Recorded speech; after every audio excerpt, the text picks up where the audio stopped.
this could be a bit of fun. A bit bored as the coronavirus takes place. But anyway, whilst I'm waiting for 5 kilowatts of batteries to charge up, thought I might show you some what should we say? This could be a virtual site tour. This is my shed, and having a bit of a look around. All good, bit of stuff going on. Anyway, all good enough of that. Let's have a look at the switchboard. Well, I suppose if we're going to have a bit of a chat about the electrical installation, we better have a look at how the power comes into a premise. And don't know if you can quite see it there, but look, there's probably 22,000 volts single phase line coming into the top of that pole up there. It's at the top. So single phase, 22 or 11,000 volts. You can typically, actually it's 11,000. The reason I say it's 11,000 is because the insulator at the top, the one in the centre of the screen there, it's only a single, and typically their insulation properties of that glass is approximately 11,000 volts per disc, if you like. So anyway, and single phase because we've only got 2 wires at the top there. And you can see the feed for this premise comes in here and also continues on up the hill there. So anyway, so 11,000 volts coming down into the transformer. That's on those 2 black wires up there. There's the HRC fuses there, high rupturing capacity fuses. I think there's 2 of those in there. Yep, there's 2 of those. Normally only one for what we normally use, but in our 240 volt systems. But anyway, in the HV they use they're using additionals. So look into the single phase transformer, transforming 11,000 volts down to 240 volts with an active and a neutral, or just two lines. And there's the point of attachment right there. That is the fuse there. A little bit difficult to see, but it's a small HRC fuse. High rupturing capacity fuse once again, and you'll note that there's 2 cables coming out of that transformer. I might give you another look on the other side in a minute. And the other thing that you should note is that there is a cable coming down the pole, that pole there, all the way down into the ground, and it's actually earthed. And so one side of the transformer is bound to earth. Anyway, I'll go on the other side and I'll show you a bit. Okay, well, looking from this side of the system, you can see the 11,000 volts at the top, and I'm hoping you can see the 2 cables that are coming out underneath the lip of that transformer there. They're just low voltage, and once again into the HRC fuses for the service. Now there are 2 services coming off this pole. The one which is in the centre of the screen there at the minute, it's going over obviously to the next door neighbour's property, and then this service here, which is actually my service, which is travelling up to a pole up in amongst the trees there, which you can't quite see, but we'll have a look at that in a second. So look, anyway, 11,000 volts, 2 HRC fuses, 1 single phase transformer, 240 volts with the service fuses underneath that, and you can sort of see that transmission line continues on up the hill. All right, let's go and have a look at the private pole. 1 private pole with the service coming into it. So from that service fuse back towards the transformer, that all belongs to Aurora and is not my concern. But from this point, from the point of attachment, which is that service fuse there, and you can see the mains going into the conduit there at the top of the pole, and then that all belongs to the owner, and obviously down the pole it goes. There's a private pole number and what have you. It's inspected by Aurora and so forth in a timely fashion, and a set of 25mm underground mains going across the across this section here over towards the main switchboard in the house. All right then, so the mains are coming over to the house to a it's pretty standard domestic switchboard. You'll also see an inverter underneath the switchboard there, which is a little bit of an old inverter. That's a 3 kilowatt, that's 3,000 watt inverter for the solar array on the roof. So look, let's have a look inside and see what we can see here. Okay, main switchboard, and the main switch. This switch here is that's where the mains comes to, and it comes to this point first. So if we turn this off, we turn the power off to the entire premise. All good. Normally, we would have a meter here. Well, not normally, but I would suspect in your house you'll have a meter here, which we would call a 31 meter, and another meter here, which is a 41 meter.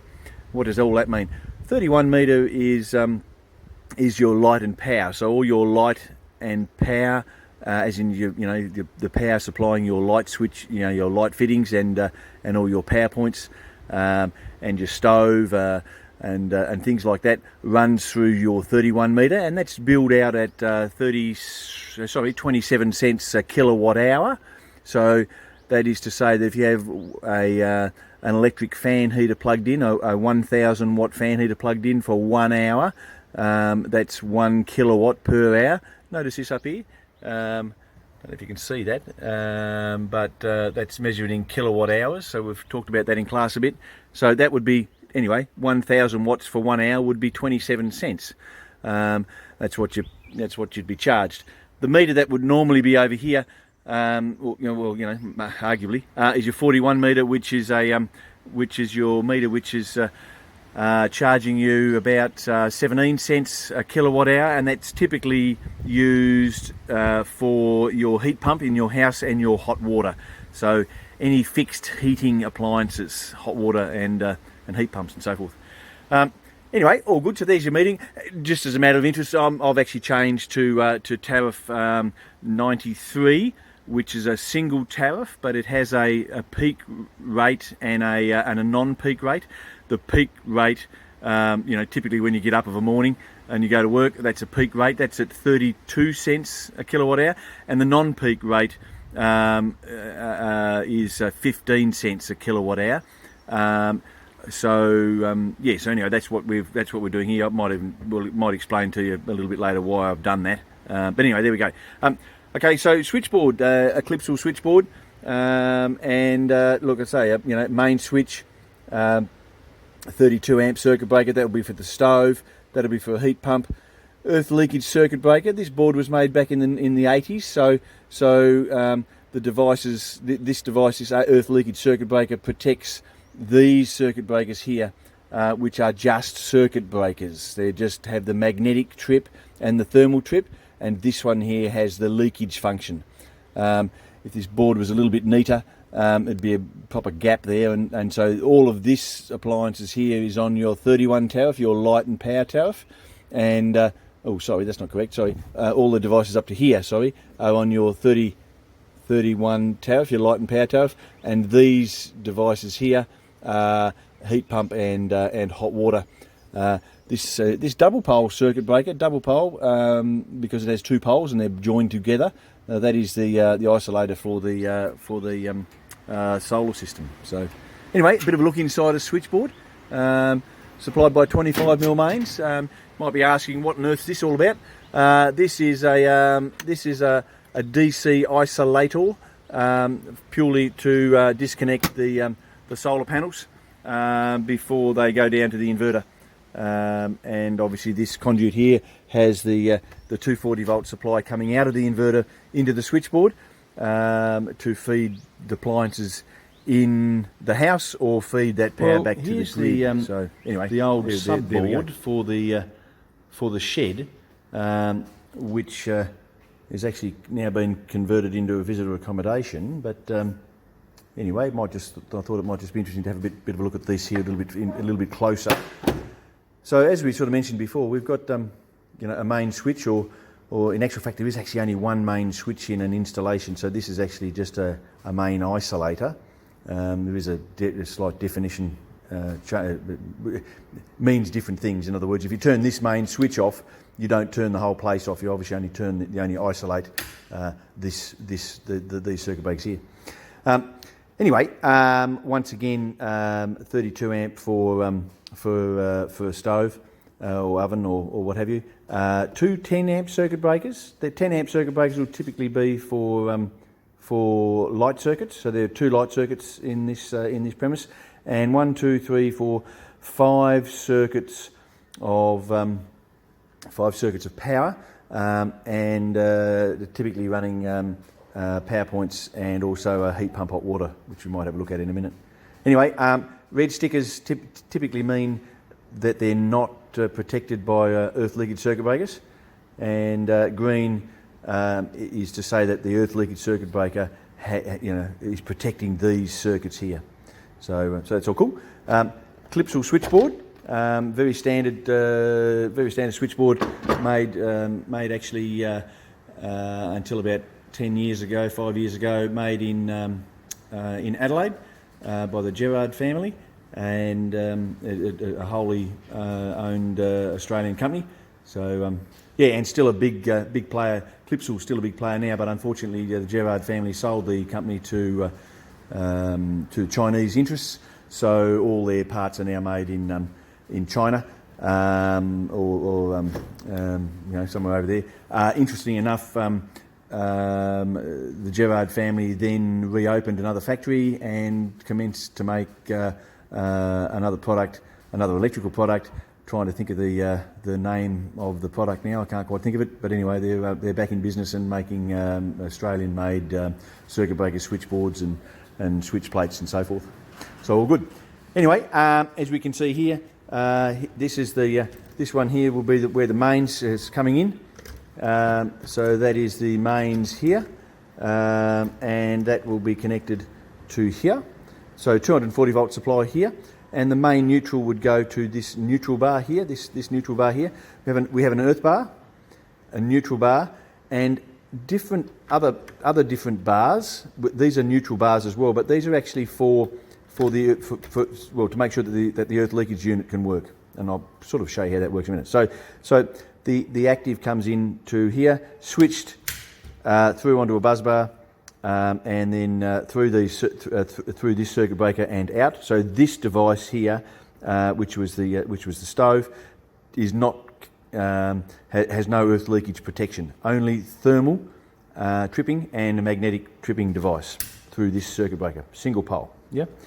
So the active onto the earth leakage circuit breaker. So all the active current flows through there and is connected around, as you can see, onto this bus bar here, which is feeding all the other circuit breakers. And then on the output side of each of these circuit breakers, your light circuits, power, and power. And the neutrals for these would come back onto these ones here, and they would go onto that wire there, which is this one here. And so all the neutral current would also flow back through here before it went back to so that would go onto there. That'd go onto there. So your power and light circuit neutrals would come into here, and your main neutral is connected to here. So anyway, there we go. All good, but a very standard switchboard, great to work on, and a good piece of kit. Well, I've just shown you the old switchboard for the shed, which has been replaced by this rather large monstrosity of a thing, which I'll discuss with you as time goes on. But look, just to walk into the circuit breaker area here, and to say that the previous Clipsal switchboard was replaced with this setup here, and you can see the difference now that these are double pole circuit breakers. Here, there's two poles on them, and you'll see all the actives and the neutrals coming into the bottom of them. So each one of these devices is an earth leakage circuit breaker. So this circuit breaker is a much more modern device, and has the thermal trip, the magnetic trip, and also the earth leakage capability as well. So whilst the layout is somewhat different, we've also got some monitoring here. We're monitoring the supply, the power supply, we might discuss that a little bit later, but essentially what I've got here is, instead of your 31 and 41 tariffs, I've got my 93 tariff, which is a peak rate and a non-peak rate. And anyway, this is the this is supplying the non-peak rate, the 15 cents a kilowatt hour, and this one is measuring the 30, I think it's 32 cents a kilowatt hour. So and I guess just quickly, hence the reason why I've got some batteries and an inverter and some contactors. Some contactors here, changing from the peak rate to the off-peak rate, a backup generator, which is and a Zappi charger for an electric car, which we're putting in. So this has been a bit of a project for the last Corona period, I suppose. But we'll discuss this a little bit further, and we'll start to talk about batteries and inverting and all that sort of stuff. But hopefully that sort of explains the incoming supply to a premise, sort of through the main switchboard, and here you can see here's the neutral link and the earth link down the bottom here. You do notice that there's an MEN, multiple earth neutral here and here, so that those two are connected together, and that's what makes the switchboard safe for me to be able to touch, because of the earth cable, and it is bonded to the neutral. Anyway.